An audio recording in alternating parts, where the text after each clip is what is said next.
ನಾವು ಇಂಡಿ ಬಿಜಾಪುರ ಜಿಲ್ಲೆ ಇಂಡಿ ತಾಲೂಕ ಅದು ಗಡಿನಾಡ ಭಾಗ, ವಿಶೇಷವಾಗಿ ಹಿಂದುಳಿದ ಭಾಗ. ನೀವು ಸೂಕ್ಷ್ಮವಾಗಿ ಬರ್ತಿರ್ಲಿ, ನಂಜುಂಡ ಸ್ವಾಮಿ ವರದಿ ಪ್ರಕಾರ ಆ ಗುಲ್ಬರ್ಗ ಕಡೆ ಸೇರ್ಬೇಕಾದಂಥದ್ದು ನಮ್ಮ ಇಂಡಿ ತಾಲೂಕು ಬಹಳಷ್ಟು, ಇಂಡಿ ಮತ್ತು ಸಿಂದಗಿ ತಾಲೂಕ.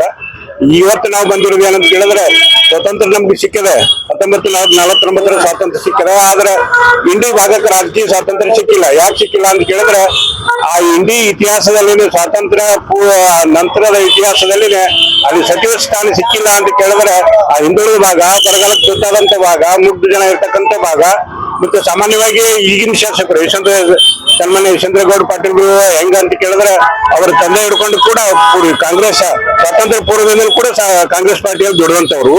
ಆ ಉದ್ದೇಶಕ್ಕೆ ವಿಶೇಷ ಹೇಳ್ಬೇಕಂದ್ರೆ ಜಾತ್ಯತೀತ ನಾಯಕರು ಅವರು. ಯಾಕಂತ ಕೇಳಿದ್ರೆ, ಅವ್ರ ಸಮಾಜದವರು ಈಗ ಎಲ್ಲರೂ ಜಾತಿ ಮೇಲೆ ಚುನಾವಣೆ ಮಾಡ್ತಾ ಇರುವಾಗ ಅವ್ರ ಸಮಾಜದವರು 5 ರಿಂದ 10 ಸಾವಿರ ವೋಟರ್ಸ್ ಅದಾರೆ. ಅಂದ್ರೆ ಎಷ್ಟು ಜಾತ್ಯತೀತ ಜನರ ಗುಂಪನ್ನು ತೆಗೆದುಕೊಂಡು ಇವತ್ತೆಲ್ಲ ಬಂದದ್ದು ನೀವು ನೋಡಿದ್ರೆ, ಇವರು ಬಸವ ತತ್ವ ಅಂತ ಬರೀ ಹೇಳಂಗಿಲ್ಲ.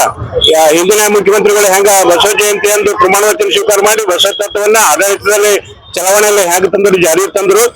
ನಮ್ಮ ಭಾಗದಲ್ಲಿ ಆ ತರ ಯಾರಾದ್ರೂ ಈ ಬಸವ ತತ್ವ ಸಿದ್ಧಾಂತವನ್ನ ಆಡಳಿತದಲ್ಲಿ ಜಾರಿಗೊಳಿಸಿದ ಚಾಣಕ್ಯ ರಾಜಕಾರಣಿ ಯಾರಾದ್ರೂ ಇದ್ರೆ ಯಶವಂತಗೌಡರು ಅನ್ನುವಂಥದ್ರಲ್ಲಿ ಎರಡು ಮಾತಿಲ್ಲ. ಆ ಉದ್ದೇಶಕ್ಕಾಗಿನೇ ನಾವು ಇವತ್ತ ಈ ಭಾಗದ ಜನ ಎಲ್ಲಾ ತರದ ಜನ, ಎಲ್ಲಾ ರಂಗದ ಜನ, ವಿಶೇಷವಾಗಿ ಹೇಳ್ಬೇಕು ಅಂತ ಕೇಳಿದ್ರೆ, ಒಂದು ಜಾತಿ ಮೇಲೆ ಅವಲಂಬಿಸಿದ ಜನ ಅಲ್ಲ. ಅವರ ಡಾಕ್ಟರ್ ಇರ್ಬೋದು, ವಕೀಲರು ಇರ್ಬೋದು, ಸಾಹಿತಿಗಳು ಇರ್ಬೋದು, ಅನುಭವಿಗಳು ಇರ್ಬೋದು, ಎಲ್ಲಾ ರಂಗದ ಜನ ಅವರಿಗೆ, ಅಥವಾ ವಿಶೇಷವಾಗಿ ಇನ್ನು ಮಠಾಧೀಶರು, ಅವರ ಆಧ್ಯಾತ್ಮಿಕ ಜೀವಿಗಳಿದ್ದಾರೆ. ಮಠಾಧೀಶರು ಕೂಡ ಇವತ್ತು ಬಂದಿದ್ದಾರೆ, ಸಿಎಂ ಸಾಹೇಬ್ರಿಗೆ ಭೇಟಿಯಾಗಿದ್ದಾರೆ.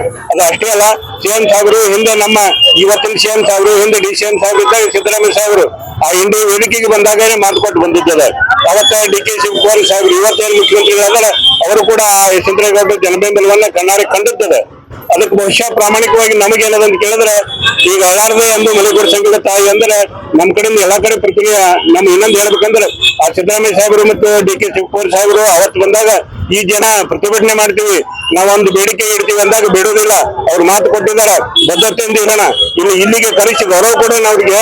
ಆದ್ರೆ ಇಲ್ಲಿಗೆ ಕರೆಸಿ ಪ್ರತಿಭಟನೆ ಮಾಡಿ ಬೇಡಿಕೆ ಇರಬಾರ್ದು ಅನ್ನೋಂಥ ದೊಡ್ಡ ಮನುಷ್ಯ ಯಾರಾದ್ರೂ ಯಶವಂತಗೌಡರು. ಆ ಉದ್ದೇಶಕ್ಕಾಗಿ ಅವರು ಪ್ರಾಮಾಣಿಕತೆಯಿಂದ ದುಡಿದಿದ್ದಾರೆ ಮತ್ತು ಅವರ ಅಭಿವೃದ್ಧಿ ಹರಿಕಾರರಾಗ್ಯಾರ. ಮತ್ತು ವಿಶೇಷವಾಗಿ ನಮ್ಮ ಹಿಂದುಳಿದ ನಂಜುಂಡ ವರದಿಯ ಪ್ರಕಾರ ಹಿಂದುಳಿದ ಪ್ರದೇಶದ ಅದಕ್ಕೆ ಅವರು ಶಕ್ತಿ ಮೀರಿ ಪ್ರಯತ್ನ ಮಾಡ್ಲಿಕ್ಕಿರ್ತಾರೆ. ಅದಕ್ಕೆ ಇನ್ನಷ್ಟು ಬಲ ಅಂತ ಕೇಳಿದ್ರೆ, ಈ ಅಧಿಕಾರದ ಒಂದು ಸಚಿವ ಸ್ಥಾನ ಸಿಕ್ತು ಅಂತ ಕೇಳಿದ್ರೆ, ಅವರು ಆ ಒಂದು ಭಾಗ ಸುಧಾರಣೆ ಮಾಡೋದ್ರಲ್ಲಿ ಇವತ್ತು ಇಂಡಿ ಅಂದ್ರೆ ಒಂದು ಹಳ್ಳಿ ಮಟ್ಟದಾಗಿದ್ದಾಗ ಇವತ್ತು ಜಿಲ್ಲಾ ಆಗ್ಲಿಕ್ಕೆ ಯೋಗ್ಯ ಸಮರ್ಥವಾಗಿ ಮಾಡಿಕೊಟ್ಟಿದ್ದಾರೆ. ಯಾಕಂತ ಕೇಳಿದ್ರೆ, ಅವರು ಹಗಲಿರುಳ ಪರಿಶ್ರಮ ಪಟ್ಟಿದ್ದಾರೆ. ಇನ್ನಿಷ್ಟು ನಮ್ಮ ಆಶಯ ಏನದ ಅಂತ ಕೇಳಿದ್ರೆ, ಮಠಾಧೀಶರ ಆಶಯ ಏನಂತ ಕೇಳಿದ್ರೆ, ಮಠಾಧೀಶರು ಹೇಳ್ತಿರ್ತಾರೆ, ಹೊಸ ತತ್ವದಲ್ಲಿ ಶರಣ ಹೇಳ್ತಾರೆ, ಗಿಡದ ಬಾಯಿ ಬೇರೊಂದು ನೀರು ಹಿಡಿದ್ರೆ ಮೇಲೆ ಪೌಡಿಸಿತ್ತೆ ನೋಡ ಅಂತ ಹೇಳ್ತಾರೆ. ಇವ್ರ ಅರ್ಥ ಇಷ್ಟೇ, ಯಶವಂತಗೌಡರು ಏನು ಸ್ವಾಮೀಜಿಯವರು ಆಧ್ಯಾತ್ಮಿಕ ಜೀವಿಗಳು ಸಮಾಜ ಸೇವೆ ಮಾಡ್ತಿರ್ತಾರೆ. ಯಶವಂತಗೌಡರು ರಾಜಕೀಯ ರಂಗದಲ್ಲಿ ಆ ಸೇವೆ ಮಾಡ್ಲಿಕ್ಕತ್ತಾರೆ. ಮಠಾಧೀಶರು ಕೂಡ ಅವ್ರಿಗೆ ಯಾಕೆ ಬೆಂಬಲ ಕೊಡ್ಲಿಕ್ಕತ್ತಾರೆ ಅಂತ ಕೇಳಿದ್ರೆ, ಹೆಂಗೆ ಗಿಡದ ಬೇರು, ಆ ಗಿಡದ ಬೇರೆ ಯಾರಾದ್ರೆ ಯಶವಂತಗೌಡರು ಬಲ ಕೊಟ್ರೆ ಎಲ್ಲಾ ಜಾತಿ ಜನಾಂಗ ಸರ್ವ ರಂಗದಲ್ಲಿ ಸುಧಾರಣೆ ಮಾಡ್ತಾರೆ ಅನ್ನುವಂತ ಒಂದು ಮಹದಾಶಿಯಿಂದ ನಾವೆಲ್ಲ ಇವತ್ತು ಹಮ್ಮಿಕೊಂಡಿದ್ದೇವೆ.